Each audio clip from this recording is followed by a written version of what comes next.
Jupe Houlihan had been a fancy man to the women of Thurles in his time. They went arseways for his Greek squint and the streak of Kevin Costner's jaw under his teeth. He had a wardrobe pregnant with Ben Sherman shirts that glistened like a pack of fruit pastilles. Every weekend, he'd pick a new colour and drape it over his shoulders, his television presenter shoulders. A hungry head of hair for eating tubes of Brill cream, above in Coco's Paradise, the local disco on a small stretch of floorboards, atop a bar and grill. It's an Aldi now, but it was a temple of sound back then. It had a tropical theme in the time of line dancing.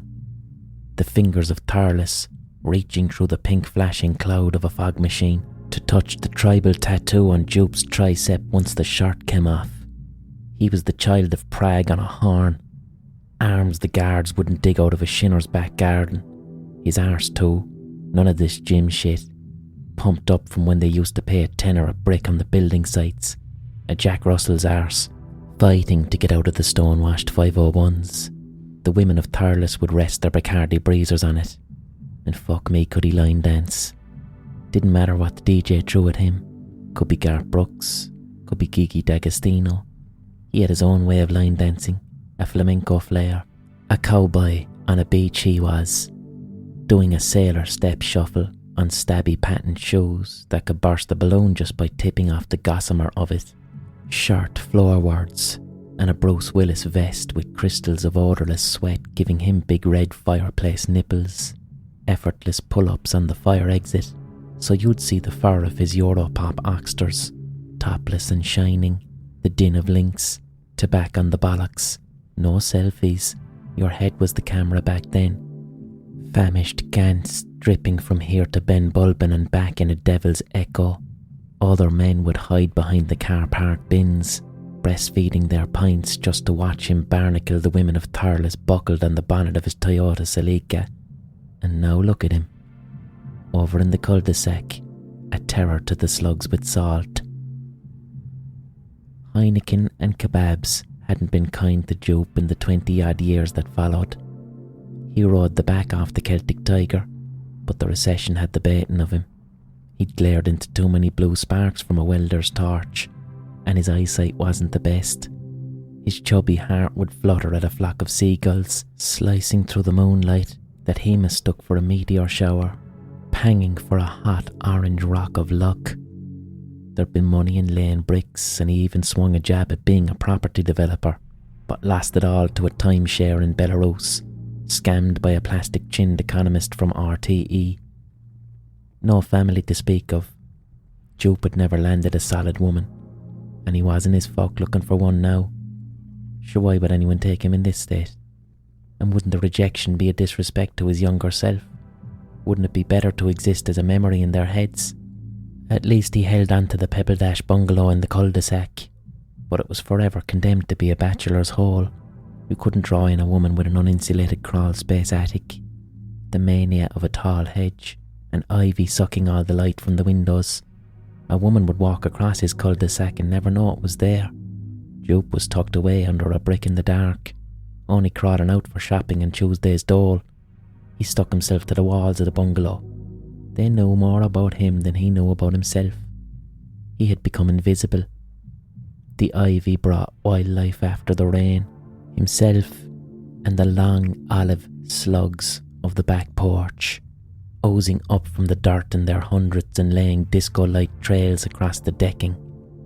On nights of Heineken, he was king of the slugs. Seldom and Gomorrah. They were devoted to him. You can have the lager or you can have the salt, he'd splutter. And they'd fizzle or fatten depending on his mood.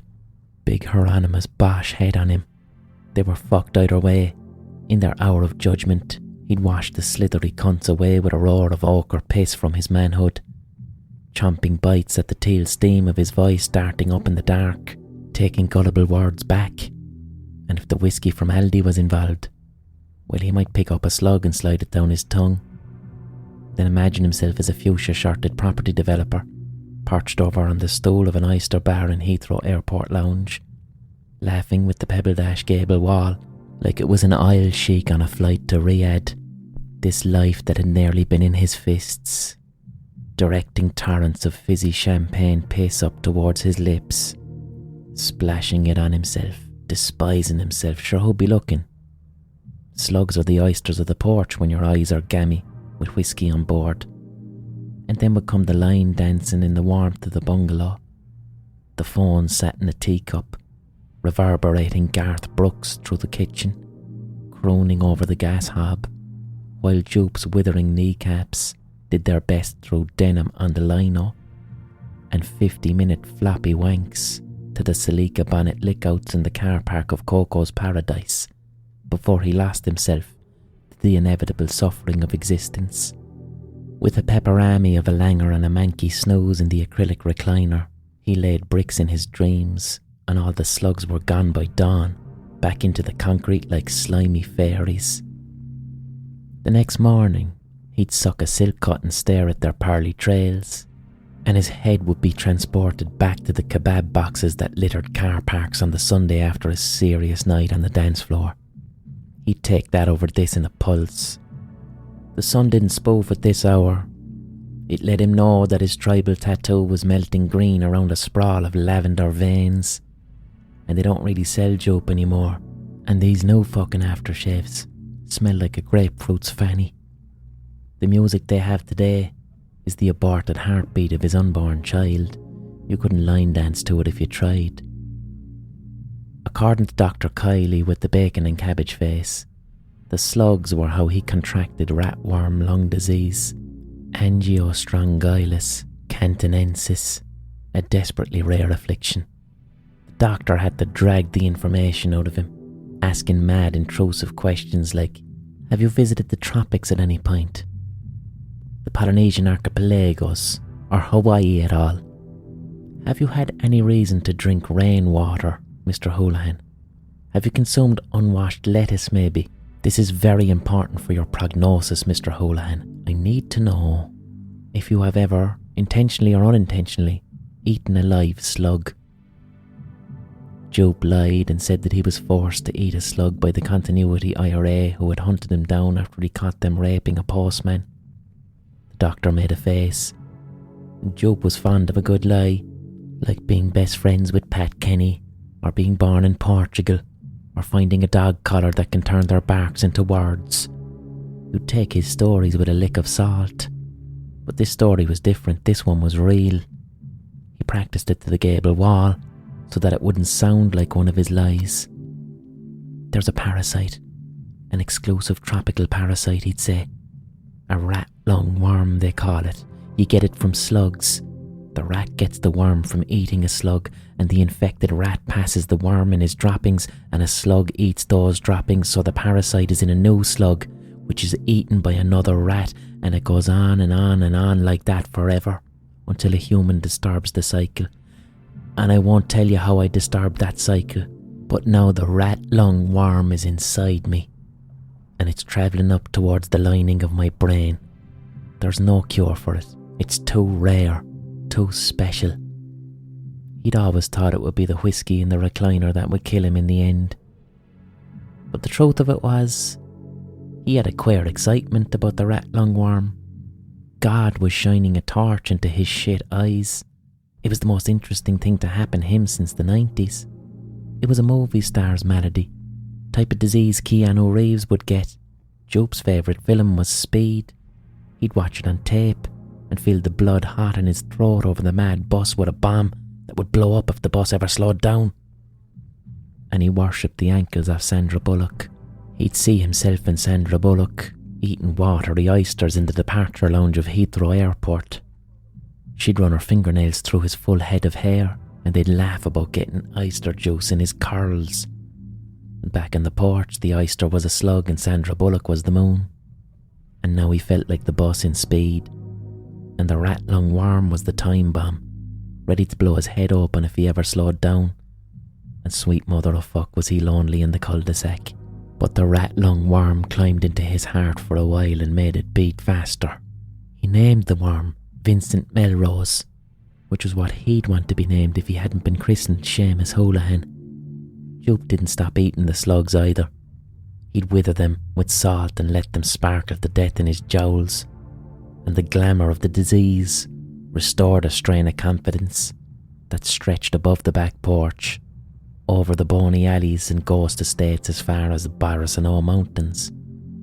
He began to venture beyond the bungalow and slither up into the bowels of Thurles town.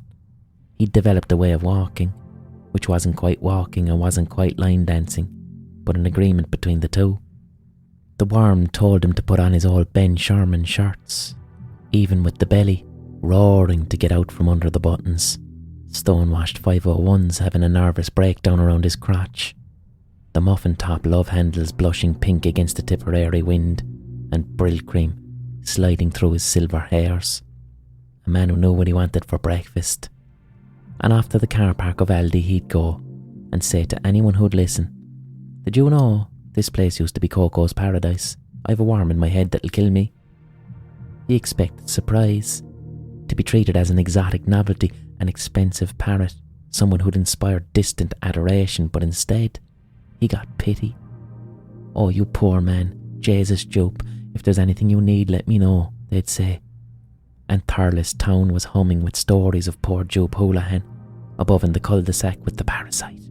An online donation page was launched on Jupe's behalf by Dickie Harlehy, the Hyundai salesman on the Dublin Road. A £5 here and €50 there. The memories of Jupe commanding the dance floor in the days of Coco's Paradise was enough to stir a nostalgic generosity in the middle-aged hearts of Thurles. The bones of €8,000 was raised. The cheque flew in the letterbox of the bungalow one morning. A warm bubble of gratitude fought to expand in his belly, but then he felt embarrassed or belittled or ashamed, and Dickie Harlehy was only a show-off with his Hyundai dealership. And Jupe remembers, like it was yesterday, when Dickie would go red in the face talking to women and copying his dance moves with a tiny priest's arse under the Wranglers. And Jupe hated every single person who donated that money, and he hated himself even more for needing it. Madeira cakes were left at his door, mass cards dedicated to St. Vitus. He hadn't seen this much attention since 1996, and the women of Thurles were back at the porch like the slugs. Women with haircuts and slabs of husbands. Nessa, Noreen, Maud Cleary, Julia Feeney, Agnes Burke. Women who'd known the cherry-coloured bonnet of his Toyota Celica, who had shouted, "Come inside me, Jupe, go harder, drive right into the back where the sticky buns are," in the time when condoms were for Protestants, long before husbands or haircuts. Sure, he couldn't bring that up now. Even Mary Crawford visited his door. A regular fling from Coco's. A bit more than a fling, really. He'd have nearly called her a girlfriend. And she still had the delicate neck, but the eyes that were once bowled like a cat's had a concern in them. She talked with her teeth and said, "Is it growing inside you, Jupe? Is it really in your brain?" He avoided the question and said, "I was cursed with the blonde hair, Mary. It always thins on you," half expecting a compliment. And Mary looked up at his sweating scalp on top of his squint and noticed the sour smell of yesterday's drink on his breath, then changed the subject. "You still at the line dancing, Seamus?" Jupe puffed back his shoulders, sucked in the gut and gave her a wink. "I know, Mary. You wouldn't have brought that up if you didn't remember. Line dancing is the vertical expression of a horizontal desire. Come in past the hallway and we'll grapevine and pivot to a bit of Billy Ray Cyrus." Mary took a step back and her eyes scanned over the ivy that was eating the bungalow. "I don't know why I'm here, to be honest, Seamus. I wouldn't say that I care about you. I wouldn't say that you even enter my head, for that matter. But I took that ferry to Liverpool, and you're the only person who knows that. My husband doesn't know. And I think about that. I think about it every single day, and I suppose I'm never free of you because of it. And I felt some obligation to check in now that you're sick. This isn't about you, or even me. I'm doing it for someone else." Jupe made a face that let Mary know that he had forgotten about all that business because it wasn't very important to him. He closed the door on her and found himself in the hallway and said to nobody, 3 o'clock is hardly too early for a Heineken, is it?" And soon he was planted on the back porch, Langers, with Cotton-eyed Joe farting out of a tinny phone speaker at twice the BPM of a human heartbeat, the Ben Sherman buttoned wrong, duck arsing a silk-cut purple, pretending it wasn't Baltic with the east wind, pretending it wasn't too far gone. He shuffled and pivoted to the beat, thumb in the denim pocket, spine erect, as good as he ever did it, and the Heineken splashed on the wooden decking like rain and woke up the slugs from the earth and the bricks, drooling towards the boozy smell of the hops and the yeast and the sugar for their supper, adoring him, needing him, wanting him. From above, their trails looked like the striations of an anus, and Jupe was the whole, line dancing and choking on fags. Where did you come from? Where did you go? Which one of ye gets the salt-eyed Joe? Jupe sang to the poor old slugs. He was the centre of attention again, as he plucked one up and dazzled its neck with a shake of salt from the cellar he kept on the windowsill. The slug dissolved in his fingers and hissed innards from the leather of its khaki skin. It slushed in his mouth, all electric and viscous. The slug was an oyster now, and Jupe's head was in Heathrow Airport Lounge with the Isle Sheik and Sandra Bullock. He'd just flogged a block of apartments to a gobshite in Torremolinos and was negotiating his tongue around Sandra's mouth. There was talk of a quick fuck in the disabled toilet. There was the cheesy apple waft of an open bottle of Moe on ice and howls of laughter. They were flying somewhere with a white beach that would take the eyes out of your head. He felt the piercing yearn for motherly warmth, wrapped in the curious expressions of the airport peasants, devouring this radiant and successful man. But now young Mary Crawford was there, with red eyes, and she didn't belong here, and her visible sadness was wrecking his buzz, and it stopped being Heathrow Airport Lounge and became a concrete ferry terminal in Rosslare, full of vending machines. And suddenly it wasn't an oyster, it was just a fucking slug in his mouth, and it was giving him the gawks, and he said to himself, Jesus Christ, there's a parasite in my body and it's travelling up towards my brain and it will kill me. And he said to Vincent Melrose, the rat-lung worm, I would have called the child Vincent, you know, regardless of gender. And Jupe heard Vincent Melrose say, Man up, you fucking arsewipe. That's my name now. Shut up about it. And there was no appetite anymore for Heinekens or silk cuts or oysters at the back porch. No amount of Billy Ray Cyrus could soothe him of the dread that was rising cold on his palms. He wobbled to the kitchen. The harsh fluorescent rod of a ceiling light was turned on. It woke a woodlouse trapped in the plastic of it and projected it on the walls the size of a German shepherd. Jupe caught sight of his own reflection in the window, the ashen jawline and sinking eyes like the pockets of a pool table. He tore off the Ben Sherman shirt and let the kitchen see his skin. It was cold. I'm a man drowning and waving his arms, he said to himself. He waved his arms above his head and took in the wind of his armpits. He splashed on a palmful of Jupe aftershave and rubbed it in. Magnolia, sandalwood and onions wafted through the bungalow. He reached for the mobile to call the office of Dr. Kiley with the bacon and cabbage face. As the tone rang, he wished he'd have listened to the doctor's words, rather than trying to impress him with the lies he'd pulled out of his arse about the IRA. But it was late evening now and the doctor's clinic had no answer. His bowels tourniqueted, so he took to Google on the old beige monitor in the parlour to learn about the parasite that was growing inside him now. The grandmother carpet, bare chest in the chair, with a blue panic illuminating his flesh. He read about the illness that will take him. Severe headaches, neck stiffness and fatigue, vomiting, unusual sensations in the skin, such as tickling, tenderness, or burning, paralysis, coma, seizures. The list of symptoms swung into the front of his head like a soft pink hammer. The human is a dead-end host for the rat-lung worm. It can't reproduce inside us. It has nowhere to go, and so it journeys to the meninges of the human brain to die. Jupe thought of his skull as a graveyard and felt the grope of an anxiety attack. He saw what was ahead of him. Waking up one freezing morning, paralysed in the acrylic recliner, no movement or ability to scream for help, a fixed stare at a greasy gas range, waiting for death by dehydration. Jupe knew for certain that he would die alone in the bungalow sometime over the next few months, and he cursed the slugs of the back porch, and he cursed Mary Crawford for bringing all of that back at this hour of his life. What good was there in reminding him of that? Ferries and tears and tough decisions. What was the point of that type of thing?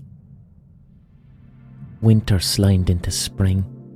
The worm crept up his spine. Sandra Bullock went to heaven. A slug hadn't been entertained in the bungalow on the porch since the day Mary Crawford called.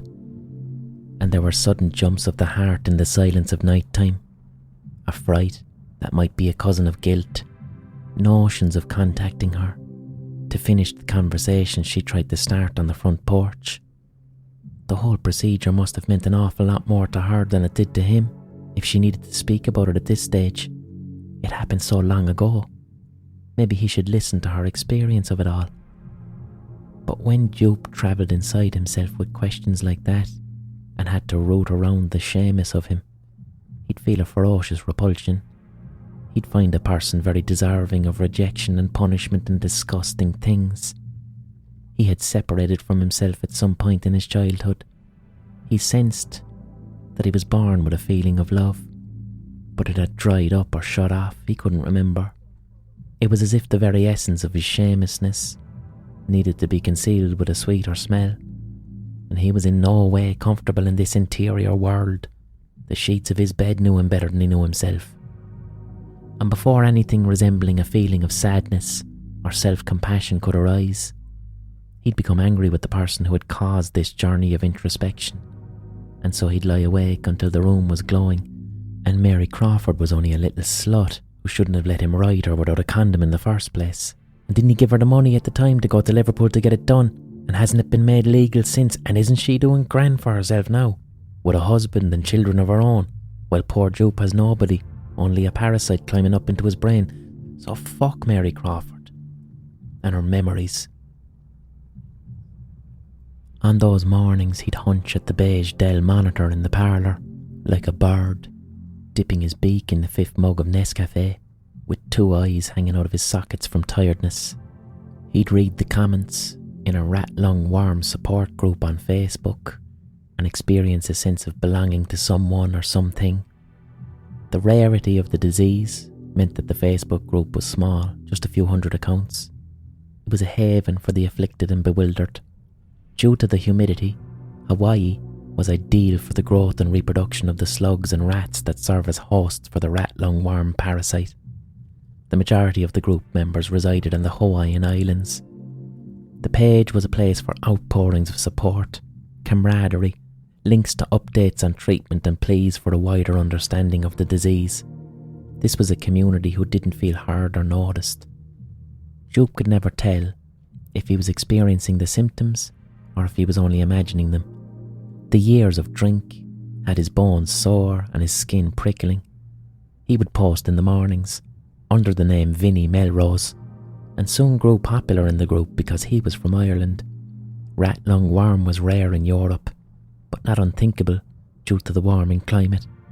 He enjoyed being Vinnie Melrose on the Facebook group. Vinnie Melrose had no reason to think about Mary Crawford and her abortion. With regular posts, he attained a familiarity with some of the group members, in particular Sky Riley from Oahu, a divorced woman of 42, whose 10-year-old son Aaron was infected with the parasite. Sky began to message Jupe. She was a believer in alternative therapies. She had always yearned to visit Ireland, as her grandfather had come from Kerry. She found herself drawn to this Vinnie Melrose character. Sky told him of the great expenses she endured with no insurance under the American health system. Her little son Aaron required regular pain medication and steroid injections for the inflammation since the parasite had entered his nervous system. Jupe felt a tenderness towards Sky, a sudden and over-familiar affection, a fantastic obsession that he understood to be love, but it was more of a deep need for connection with himself that he would shine on a person like a torch and call it love. He began to click on her profile several times a day and pore over the little details of her life. He would like all of her comments. He followed the page of the hibachi restaurant where she worked in Pearl City, Oahu, left an anonymous review praising her table service and friendly manner. He ranked her male friends and arranged them into threat levels in his mind. Sky's ex-husband was a biker, and Jupe imagined sending the continuity IRA to stab him. He wept over the photos of Aaron before the Ratworm destroyed his young life. He wept over the newer ones, where Aaron had a translucent head like a gasping goldfish, with rings under his eyes that carried an adult sadness. There was one photograph of Skye and Aaron in their small apartment, with a white tropical beach visible in the distant background. Skye had strawberry blonde hair and one of those faces that looked like she'd been told two conflicting pieces of information. But Jupe's eyes could make her look like Sandra Bullock with the right squint. She wore wooden beads as jewellery, and in another photo, he saw a feathered dream catcher hanging in her kitchen. Sometimes, she posted about an amethyst crystal that she needed to keep inside a lead jewellery box because of its power to influence events in her life. Jupe would fantasise about solving all of her problems. He would imagine providing for her and saving her son's life, marrying her on an ivory beach under a pink sunset in matching linen, with those Hawaiian garlands that they have, oysters on ice with moe, line dancing on the sand, while her friends and family envied her and fixated on him, the waves curdling and clacking the round pebbles of the shore, like something out of an advert for life insurance. Jupe and Skye would message every day now, not just to talk about rat lung worm disease. Conversation turned to more delicate things, favourite foods, travel, interests. He would ask her if she remembered line dancing, and she said that she would have been about 12 when it was popular, and that it really wasn't that big of a thing in Hawaii, but she used to love the Backstreet Boys. Emojis emerged. She'd ask, "Isn't it 5 a.m. in Ireland now, lol? How do you stay up so late?" She asked him why she was his only Facebook friend, and why his profile photo was Garth Brooks and why he didn't post any photos at all. And he said it was because he kept his disease a secret, that he was a property developer, and he was terrified that his investors would get cold feet if they knew he was sick with a parasite. His property portfolio was situated in different time zones, so he did business at night. Jupe stole photos from the Facebook page of Dickie Hurley, the Hyundai salesman, and messaged them to Skye. Dickie's 6-bedroom house, with the chandelier in the hallway, his 10 acres of land, his pony, his speedboat, his face, his new teeth, his full head of hair. "That's me," he said, "getting on in years, mind." "Wow, you sound too good to be true," she said, with a winking emoji. "Surely you have a wife. Kids? What are you not telling me, Vinny?" Winking emoji. And Jupe said, "Oh, Skye, I had a wife, Mary, but she died a few years back. We have a son in his 20s, also called Vincent, but he's in university now studying to be a bomb disposal expert." "Wow," she said. "I bet he's as handsome as his dad, lol." And Jupe said, lol, back. "Do you miss Mary? How did you guys meet?" Skye asked. "We got pregnant out of wedlock and just got married. That's how things were back then. I do miss her. But you must move on from these painful memories or they will take over your life." "I'm so sorry about this, Vinny. If it's not too painful to answer, how did she die?" Jupe took a few minutes to respond and said, "It's okay, Skye. She was a victim of a terror attack. A bus she was on exploded. I don't like to go over the details." "That is heartbreaking, Vinny. You should be so proud of your son for growing up and becoming a bomb disposal expert. His mama is looking down on him with a big smile," said Skye. Jupe then offered her money. He proposed to wire her €1,000 to help with Aaron's next round of steroid injections. Skye took some time to respond.